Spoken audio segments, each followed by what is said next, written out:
As everyone gets geared up for the holidays, guess what? Starfinder also has their own set of holidays. So today I would like to talk to you a little bit about their timetable, what the calendar looks like, and some holidays that you might want to throw into your games if you want to have that festive flair.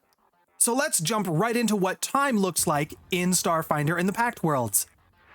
When you're dealing with space and when you're dealing with planets, not everything has the same orbit. Not every planet has the same spin cycle. Some planets have days that last days, at least when you're measuring it by Earth standards. So there needs to be a universally agreed upon method of tracking time. Thankfully, this is one of the first things the Pact Council did as soon as they formed their alliance, or their council. And wouldn't you know it, it follows something that we're all very familiar with, the Earth Standard Calendar, and by kind of a cosmic fluke, it also seems to follow Castrovel as well. This is called the Pact Standard Time, or the Pact Standard Unit, as you may hear it referred to. The Pact Standard Unit is measured as follows: 24 hours in a day, 60 minutes in an hour, and 60 seconds in a minute. Absalom Station has also adopted this day and night cycle. And funny enough, the planet Triaxis also follows the same day-night cycle as well as the year, even though it's much farther out in the Pact World system. There's also 365 days in a year and 52 weeks in a year. Because not all planets have this same day-night cycle, they don't all fit into the neat box that is the Pact Standard Time. You will also hear things like local day or local year when referring to a specific planet that is outside of these parameters. The years are also recorded in after gap, or AG, and this basically starts after the gap has ended, and there's also a term referred to as pre-gap, or PG, not to be confused with the movie rating system. This would be for all events that happened before the gap, and then of course there is that missing section of time of 300 years, or so. Now some historians or scholars throughout the Pact Worlds and in other places, they will use a different measurement to mark years or important events that happened in time. These usually are the old school thinkers. They refer to the years as AR, or Absalom Reckoning. This is also used by researchers and scholars who are looking into missing Glorion. In the far distant past, this was used for recording years about 5 millennia ago. It is believed to have been used by a god, Eroden, who is mostly dead or forgotten. The legends show that Eroden was the first to raise the Star Stone and found the original city of Absalom in Glorion. And he was of the Islanti persuasion. So they love to tell that story, and it also explains why they're so pissed their planet is missing. At least the Islanti believe it's their planet. Before we move on to some of the other holidays that you can find in Starfinder, if you want to help me out and share some of your holiday spirit with me, hit that like button and let me know you're feeling festive. And if you want to get more Starfinder videos from myself, then please hit subscribe with the bell notification. If you are looking for any gifts for a future Starfinder fan, or even just to treat yourself, I do have a couple of links in the pinned comment below. As we've covered, the Pact calendar does have the same standard of time that we're used to. Everything's just slightly different. There are 7 days in a week and there are 12 months in a year. When it comes to naming the days, the Pact Council went a little utilitarian. Maybe they had some Vesk influence on this one. What would be our Monday is referred to as first day. Tuesday would be second day. Wednesday is third day. Thursday is fourth day. Can you guess what Friday is? Fifth day. Sixth day for Saturday, and seventh day for Sunday. Thankfully, the months of the year, well, they're a little bit more creative. January is Abadius. February is Calistril. March is Farast. April is Gosran. May is Desnus. June is Serenith. July would be Erastus. August is Erodus. September, this one got real short. This one is Rova. October, which is the best month, Lamashan. November is Neth. December is Kuthona.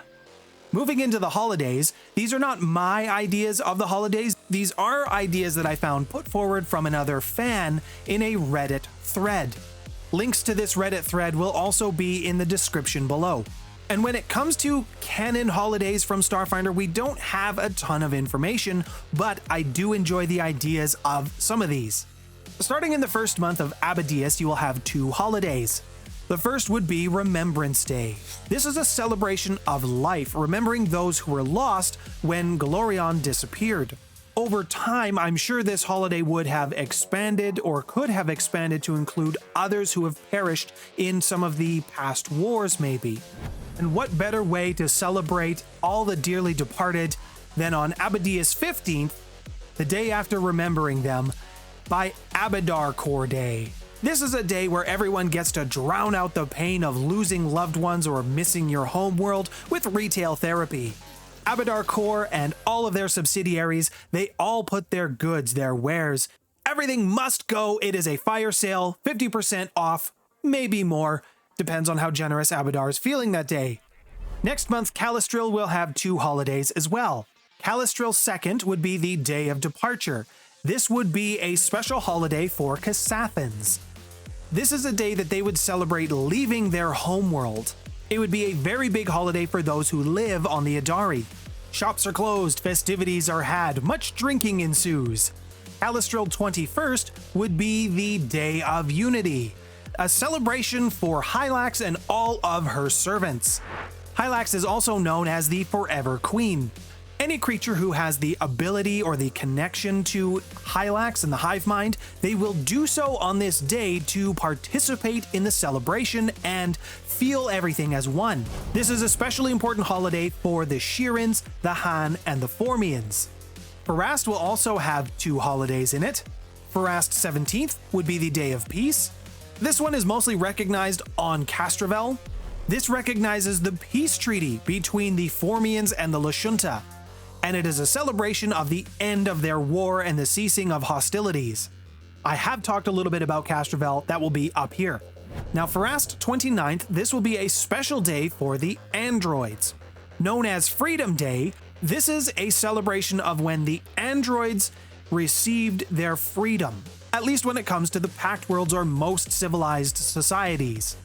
It was a hard-fought battle for their freedom, it was bloody wars, and in some areas of the universe or some areas of space, they still are fighting for their individual freedoms. Gozran also has 2 holidays, and arguably one of the biggest ones for both the Pact Worlds and the Veskarium. Gozran 5th, this would be Victory Day, the day the Pact Worlds and the Veskarium defeated the Swarm. It was a very close battle that could have gone the other way, so it's kind of a big deal to both the Pact Worlds and the Veskarium. Another Kasathan holiday would be Gozran 30th. This is when the Kasathans celebrate arriving at the Pact Worlds. They just really like an excuse to party. Desnus 5th is also a big day in the Pact Worlds. Known as Pact Day, this is the annual celebration of the signing of the Pact Treaties. And any new planets who are considering joining the Pact Worlds, they are considered annually on this day. Serenith 14th is a big day for the Burning Archipeligo. Known as the Dawnflower celebration, this is a big day for citizens of the Sun. It celebrates not only them finding the city of the Sun, it is also a celebration to the Sun itself. In case you didn't know this, there is a city hidden inside the Sun of the Pact Worlds. Erastus 7th is a big day for the Skittermander. This is known as Friend Day. They celebrate anything to do with friendship. There is lots of hugs, like a lot of hugs. They celebrate friendship, friends, being friendly, and hugs. Did I say hugs? Skittermander have 6 arms. They like to do hugging. They're very touchy-feely, and some people are not okay with that. Lamashan 25th, the best month and the best day to be born in Starfinder. This is a special day for the Eoxians. Known as Nakakara Vivisent, or Death Day, it celebrates the Eoxians' rise to undeath. Eoxians and Eox itself are very weird. I don't really want to know how they would celebrate this, so I'm not going to try to speculate. But I have covered Eox up here. The Festival of Dreams is a big deal when it comes to Liavara. This happens on Neth 16th to the 22nd, so it is a week-long festival. Many come to seek guidance from the Dreamers. all of the Dreamers gather for this week only on Liavara. Based on the Dreamers' guidance, many folks lose their own personal doubt, and they find new purpose in life. Many will make drastic changes to their lives and lifestyles based on the visions and the guidance they receive during this festival. Now, the last one I have for you is Unification Day. Happening on Kuthona 25th, this is a day to celebrate the unification of Triune, their contribution for drift travel, their possible creation of the universal polymer base, allowing all of the Pact Worlds to be connected, issue a new era of trade and commerce, and just beginning a new stage of life. This is a big day for anyone in any part of the universe because of everything that has gone on. If you would like to learn more about Triune, then please click the video on your screen now. Thank you to all of my patrons who have continued to support me throughout all of this. I will have a new poll for a December video coming up shortly. And as we approach our own Kuthona 25th, happy Unification Day, everyone!